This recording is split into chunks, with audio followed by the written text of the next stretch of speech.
दोस्तों नमस्कार, मैं हूं रोहित शर्मा और आप देखना शुरू कर चुके हैं हिंदुस्तान 9 न्यूज़।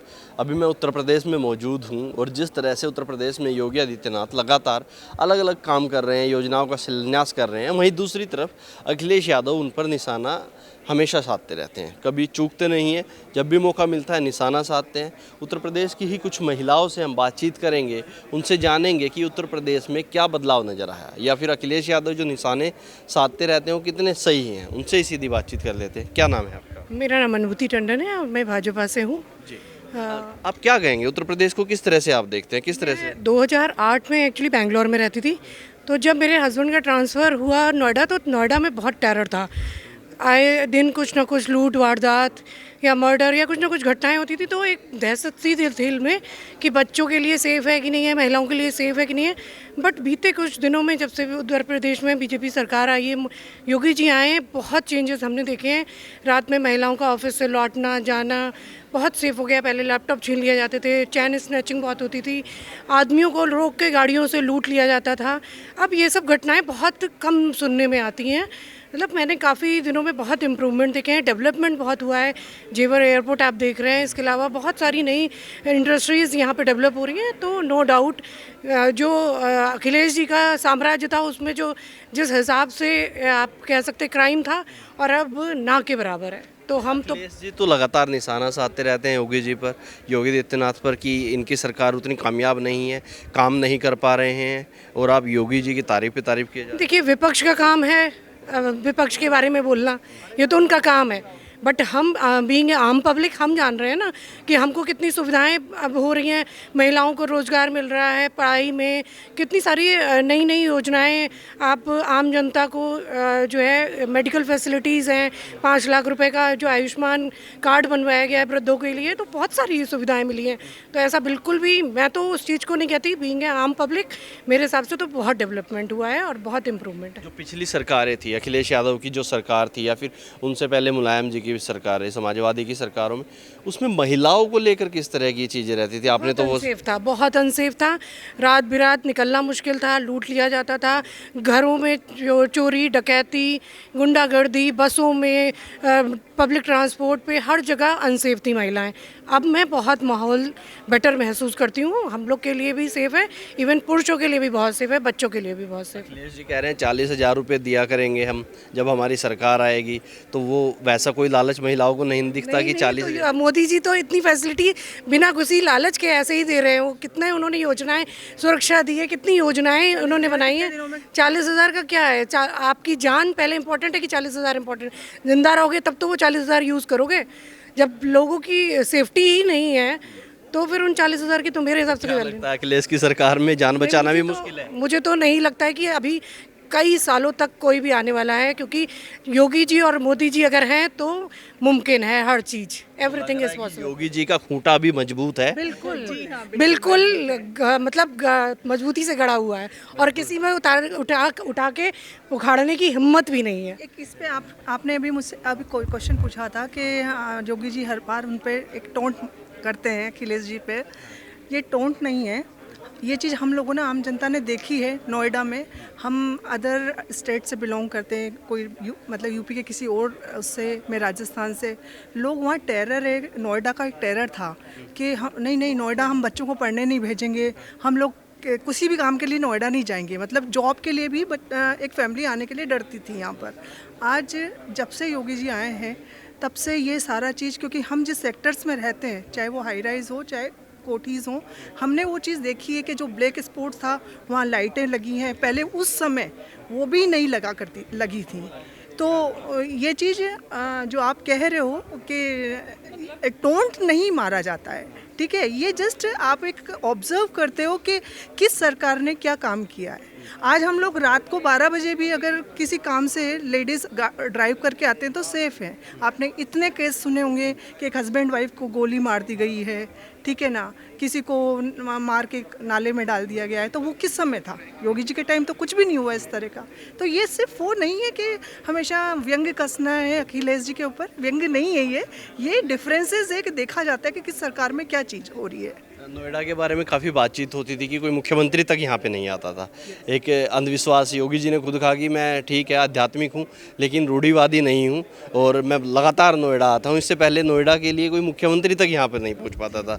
तो ये नोएडा के लोगों को कैसा लगता है? बहुत पहले ही इतना डर का माहौल था, आज हमको इतनी खुशी होती है कि हम नोएडा जैसी ज़्यादा बड़ी सिटी नहीं है, अगर कंपैरिजन में हम दिल्ली को देखा जाए, मुंबई को देखा जाए, तो आप नोएडा में अगर आज मुख्यमंत्री प्रधानमंत्री आ रहे हैं नोएडा दिल्ली और से कंटिन्यूसली मकान बेच के नोएडा आके रहना पसंद कर रहे हैं। इतना डेवलप हो गया है कि वो दिल्ली में अपने बंगलोज बेच रहे हैं और यहाँ पे हाई राइज खरीद रहे हैं और यहाँ रह रहे हैं, क्योंकि यहाँ ज़्यादा सेफ है, यहाँ चौड़ी सड़कें हैं, आपके आने जाने के साधन बहुत हैं, डेवलपमेंट बहुत ज़्यादा है। तो यहाँ पर पूरे ऑल ओवर इंडिया से लोग आकर बस रहे हैं, लोगों को रोज़गार मिल रहा है, बच्चों की पढ़ाई के लिए अच्छे अच्छे इंस्टीट्यूट खुल रहे हैं, तो बहुत डेवलपमेंट है। आप अखिलेश तो लगातार सपना देख रहे हैं कि अब के 27 में हमारी सरकार हो जाएगी। सपना पूरा नहीं होता ना, देखने में क्या कोई पैसे तो खर्च हो नहीं रहे कि मुख्यमंत्री हम बन जाए।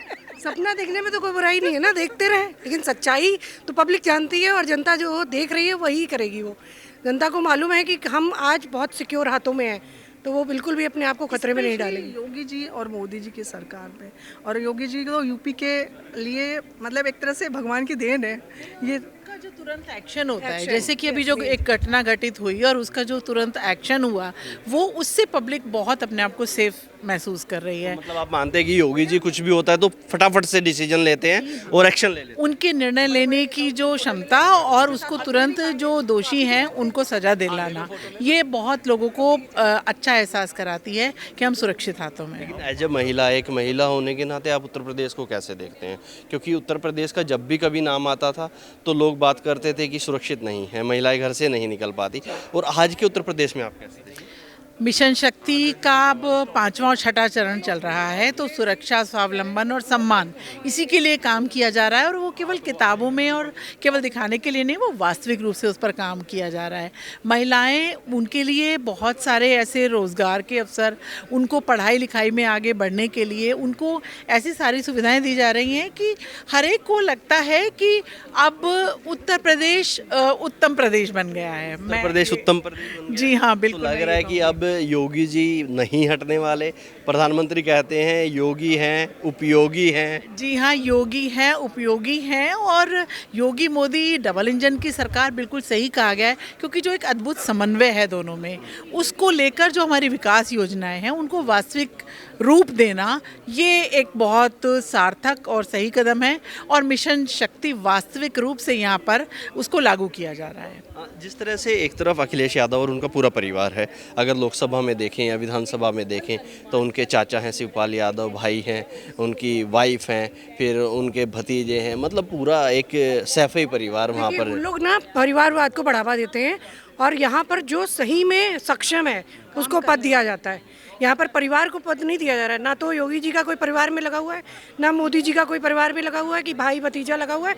यहाँ पर योग्यता के आधार पर पद दिए जाते हैं और सपा में परिवारवाद है। आज मेरा बेटा, आज मेरा भांजा, आज मेरा भतीजा, हर पद पे अपने परिवार वालों को बैठा रखा है। यहाँ पर बीजेपी में ऐसा नहीं है, योग्य आदमी ही बैठता है। ये बात है कि जो योजनाओं का लाभ है वो जाति, वर्ग, धर्म के आधार पर नहीं, योग्यता के आधार पर होती है। मुझे याद आ रही है अखिलेश सरकार की वो घटना जहाँ पे कि उनके परिवार में ये कहा गया था कि युवा हैं, कुछ गलती हो ही जाती है, तो एक वो लड़के हैं, हाँ, लड़के हैं, गलती हो ही जाती है। और एक खोड़ा में हुई जो घटना, उसका तुरंत क्या रिएक्शन था ये पूरा देश जानता है। तो ये फ़र्क है पिछली सरकार में और वर्तमान सरकार में। बुलडोजर बाबा के नाम से भी लोग जानते हैं। अब पूरे देश विदेश में जब योगी जी कहीं जाते हैं तो उनका स्वागत बुलडोजर से होता है। लोग कहते हैं कि बुलडोजर बाबा आ गए, बुलडोजर बाबा जिंदाबाद। तो ये बुलडोजर नीति कैसी लगती है? देखिए, बुलडोजर नीति इसलिए सही है कि देखिए, क्राइम को अगर या तो जड़ से ख़त्म करना पड़ेगा। अगर क्राइम को आपने, हमारे में कानून व्यवस्था पे बिल्कुल शक नहीं है, बट चूँकि हमारा प्रोसीजर बहुत लेंथी है तो वो टाइम लगता है, और मुझे लगता है कि ऑन द स्पॉट उस चीज़ को ख़त्म कर दिया जाए। जो भी क्राइम कर रहे हैं उनको सज़ा तुरंत की तुरंत मिलनी चाहिए, सो दैट कि वो पनप ना पाएँ और अपने जैसे चार और खड़े ना कर पाएँ। तो मुझे तो उनकी उस नीति पे बहुत ही गर्व है और ऐसा ही होना चाहिए।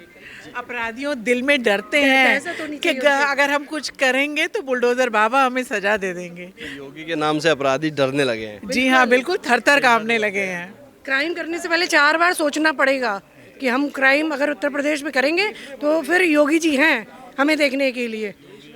योगी योगी और सबसे मोदी बड़ी हैं। बात है कि वो किसी जाति वर्ग धर्म के लिए नहीं, वो हर एक के लिए है वो न्याय। ये महत्वपूर्ण बात है। परिवारवाद नहीं है, संप्रदायवाद नहीं है, कोई अपना तेरा नहीं है, वो सभी के लिए है।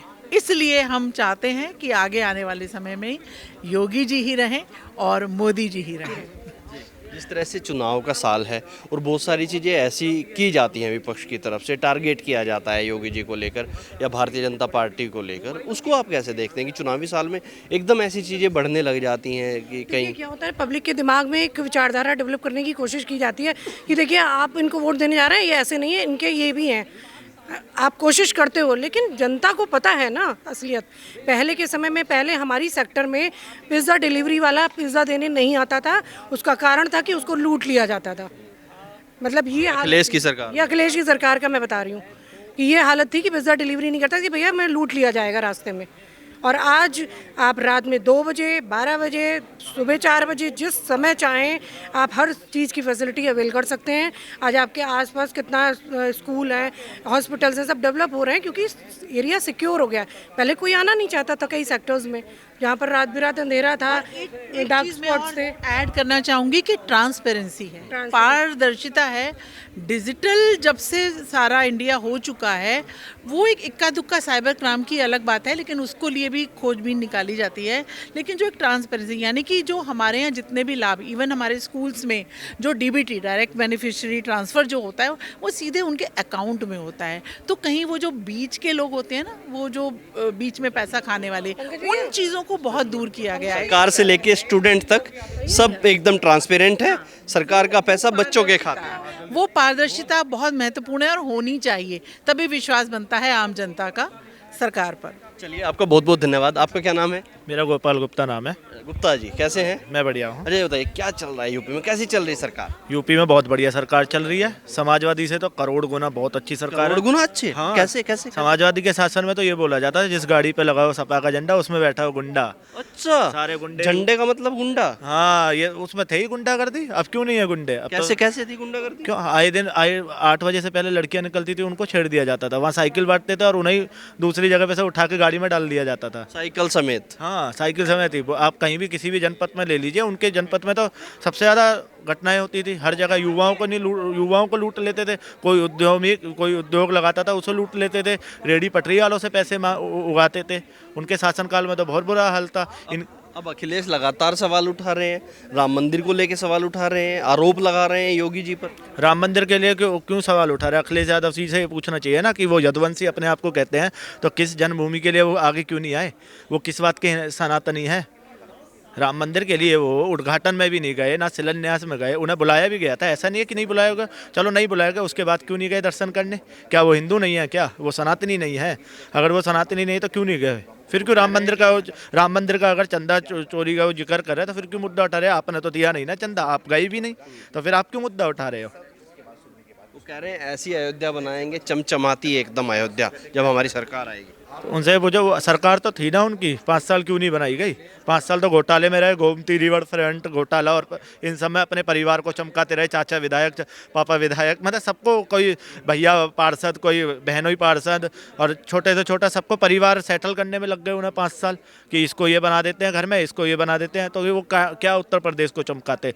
अगर वो उत्तर प्रदेश को उन्हें चमकाना ही था तो गौतम बुद्ध नगर में आने से वो क्यों डरते थे? क्या हमारा नोएडा ऐसा है कि कोई भी मुख्यमंत्री, नोएडा जो जाता वो हार जाता, इसलिए नहीं आते थे? मुख्यमंत्री जी तो नहीं हारे, दोबारा आए थे 2017 में, 27 में भी आए, उस 22 में भी आए थे, 27 में भी आएंगे, 32 में भी आएंगे। अखिलेश यादव सपना छोड़ दें कि कभी यूपी में वो थे।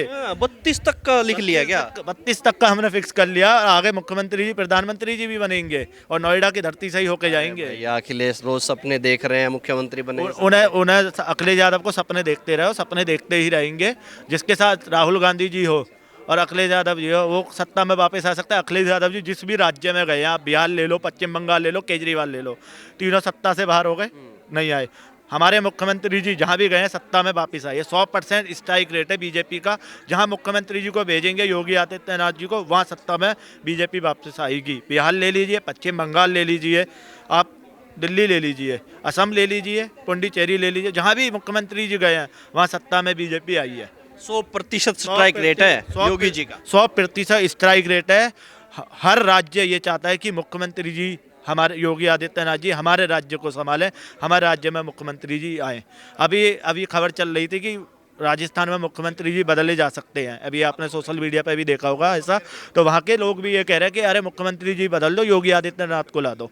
सब चाहते हैं योगी आ जाए। हाँ, ऐसी दीवानगी है हमारे। वो चला देता बुलडोजर, जब देखो बुलडोजर। जो गलत है उस पर बुलडोजर चलेगा। योगी जी कभी ये नहीं देखते कोई इसी जाति मजहब किसी को नहीं देखते। जो अपराधी है किसी भी जाति धर्म का हो, मुख्यमंत्री जी उस पर कार्रवाई करते हैं और बुलडोजर चला। जो गलत है वो गलत है, उस पर बुलडोजर चलना सही है, स्वाभाविक है। अगर जो अपराध करेगा तो उस पर तो बुलडोजर चलेगा ही।